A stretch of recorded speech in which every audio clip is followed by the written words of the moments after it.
I'm delighted to announce that the winner of this year's £1,000 BSA BBC Ethnography Award is Hilary Pilkington for her in-depth study of the English Defence League, the book called Loud and Proud.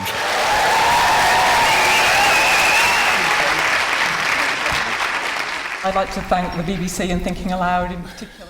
Well, cheeriness is not the characteristic that I most closely associate with the average social scientist, but last Thursday, over 500 attendees at this year's British Sociological Association in Manchester gave that, well, positively exuberant response to the news that this year's Ethnography Award had gone to Hilary Pilkington's brave, uncompromising, honest, inside account of a right-wing populist movement. But then they were merely echoing the enthusiasm of the judges, Alpa Shah, Sarah Neal and Shane Blackman. I was really impressed with this book because she takes seriously a people and a community whose politics that she might have found distasteful in order to make us understand them as human. I think it's Hilary Pilkington's commitment to complexity. She's never an apologist for what she hears, but her argument is that simplified condemnation and dismissal is not going to make an effective anti-racist strategy. In fact, that can do the opposite. It can consolidate sort of exclusion and entrench resentments where people feel silenced. And I think the actual title of her book, Loud and Proud, is about the need to kind of create the sort of space for hearing everybody's voice. She goes beyond the researcher guilt. And I think in ethnography that's absolutely crucial, because what she does is she allows us inside to understand and feel where the researcher is actually faced with dealing with people that you dislike. Well, I'm delighted to say that Hilary, with a slight blush on her face, who is Professor of Sociology, as I said, at the University of Manchester. She's now with me in the studio. Hilary, congratulations again. Let's though look at the book, the study, which brought you that particular award. First of all, just a little tiny bit about your methods. I mean, I know that you interviewed around about 35 people in depth, and you did a great deal of participation, observation over a long period of 3 years, an immersion which was very much praised by the judges. Tell me, give me a little close-up idea of the research, where you went, what you did, what you saw. Well, the main form of activism, obviously, of the English Defence League is what they call getting feet on the street. So the majority of observation was done at a range of different kinds of demonstrations. So the big national demonstrations, the kind that happened at the weekend in Birmingham, but also smaller regional demonstrations, flash demonstrations, which were not advertised in advance but called quite suddenly. So I spent quite a lot of time on coaches, travelling to and from those demonstrations. They proved to be a really important intimate space in which you could observe the process of some of the more effective dimensions of activism taking place. I mean, you even look when you were like a demonstration was organised, you were there when they were negotiating with the police and talking. Yes. On one occasion, I accompanied the leaders at the time to look at how they set up and how they negotiated with the police, what the rules of the demonstration would be, and what the safest and most logical way to police that particular demonstration. And you went to their homes as well in some cases and sat around in pubs a lot. Yeah, I sat around in a lot of pubs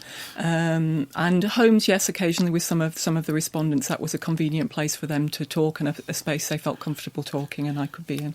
Let's try and just talk a little bit about what the EDL is. It's not a classic far right party, is it? I mean, I know when I mention it to people, say, "Oh, good heavens, lunatic fringe or something far right," but that's not really right.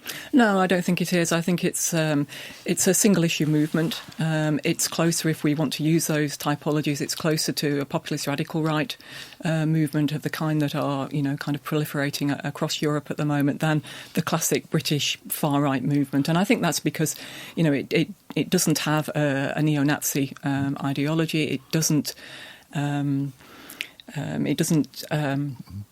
have an anti-democratic stance. It seeks to engage in a democratic process, although not necessarily the formal political process. So it clearly tries to distinguish itself, and I think does distinguish itself from that kind of traditional movement. I mean, and the single issue, I mean, it does tend to concentrate on the single issue, doesn't it? I mean, it's opposition to Islam. Would that...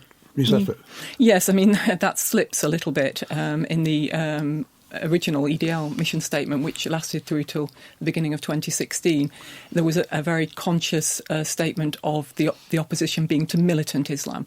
Since 2016, that has, I think, become simplified into Islam per se. And on the ground, when you talk to supporters and activists, then they tend to have their own version. And that also slips sometimes. So some of them will talk about Islamism. Some of them will talk about Islam as an ideology that they're opposed to rather than Islam as a faith. But some will see Islam as monolithic and as undifferentiated by different readings of the religion.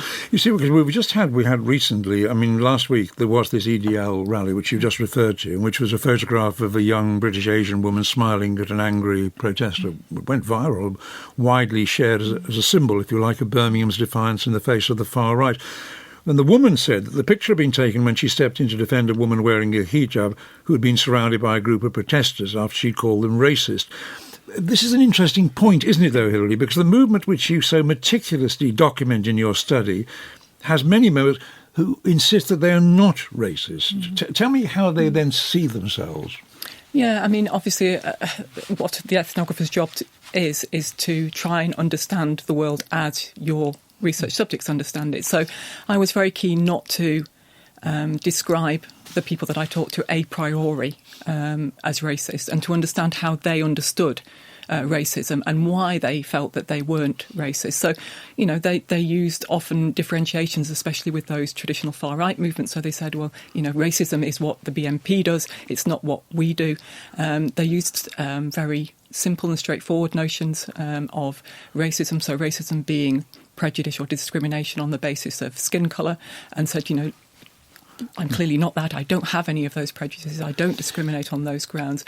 But then that allowed them then to exclude Islam, because Islam isn't a race, it's a religion, and that allowed them then to say, I'm not racist because Islam, there are white Muslims, Islam is a religion, so it cannot per se but be you racist. also say you saw some slippage there. Yeah. So whereas they would like to talk about their opposition to Islam as being absolutely ideological, rather than directed at individual Muslims, but nevertheless you saw signs of yes, slippage. and that's, again, you know, one of the privileges of conducting ethnographic observation. You can see people in many different situations. So, you know, the height of demonstrations, and especially in some of the chanting and some of the slogans that are used at demonstrations, you see that slippage very clearly from Islamism as being the object of opposition to Islam, and even to Muslims as a group. And the other, of course, what you also found out by this close attention that you were paying to this group, that it's not an archetypical far-right party. Also, what gets it off that particular hook is really that it does talk about its aspirations are to involve women, to speak out against the abuse of women. There are lesbian and gay members. There's even an LGBT chapter whose flag regularly appears at demonstrations. How does this espousal, if you like, of women's and gay rights, I mean, how does that link to the anti-Islamic agenda? Yes, certainly it prides itself on being what they call open to all. And what the leader of the LGBT division at the time, no longer, was one of my respondents in the study. So I spent a lot of time talking to people about how these things could be married. But it's not surprising. I mean, if you look at a range of populist radical right movements across Europe at the moment, there is, you know, one could argue a very instrumental adoption of gender equality and LGBT rights platform in order to defend our culture, if you like, against what they see as an oppressive and intolerant Islamic culture. I see. So it's almost as it were they look at the elements of Islamic culture and then set themselves against those elements. I think there's an element of that. I would say, though, again, from the observation that the movement is open, and I had a number of very strong women respondents. The so-called Angels division of women, you know, talk about EDL angels standing beside their men, not behind them. So it's also not a classic far-right party in the way that some people have found in the past, where women are very subordinate, playing only very supportive roles. There is a genuinely kind of different engagement. And the class thing is interesting as well, because you say that nearly all the EDL members that you met and spent all this time with are working class, and that is a different profile from other radical right-wing groups? Yes, I think that's true. And interestingly, in the new mission statement from 2016, for the first time, the movement is described as explicitly arising from the working class, and I think that's something that is becoming more and more explicit in the official ideology of the movement. And there's a little interesting psychological dimension to this, because it comes over very strongly in your book that although there's this ideology, as you've been describing it, of the EDL, I mean, some of the people that you spent time just seem to want to be part of something. You know, they wanted to be involved. They yearned to sort of somehow be in a place where they felt affinity with others. I think that's true. I mean, there are rational elements of the activism. Certainly, there are emotional or affective dimensions of the activism, and there is a lot where those two elements are very much entwined. And I think this is why the book's called Loud and Proud. You know, people want to be able to stand, to chant, to shout, to march, in order to express this frustration and this anger, often not at Muslims or even at Islam, often at a political elite they perceive to be ignoring their grievances, or even consciously prioritising other people's grievances over theirs. But at the same time, that allows them to get their message across. So it's a kind of cathartic, if you like, an emotional bonding, which is very important to them. But it is also the mechanism by which they make themselves heard. How you went to this demonstration in Birmingham, this recent one. How would you? What is the current state of the EDL in terms of, say, membership, in terms of growth, and so on, in terms of its widening appeal? Yeah, I think probably narrowing appeal would be a better description. So if you compare the last time I was at an EDL demonstration in Birmingham in 2013, then there were around 1,500 people there. This time there were about 150 people there. So it was a smaller group in terms of refinding my respondents. There were very few people still active in the movement. And, there's a certain change in tone. I think the LGBT, the rainbow flag was missing. There was no female speaker on the stage, which I think is probably the first time at a national demonstration I've not seen that they've made sure there was.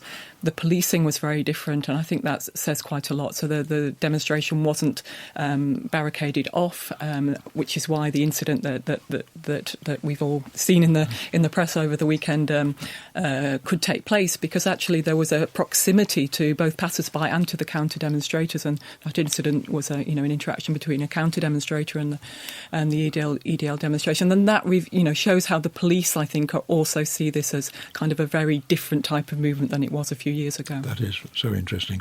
Well, Hilary Pilkington, once again, congratulations, and thank you very much for talking to me.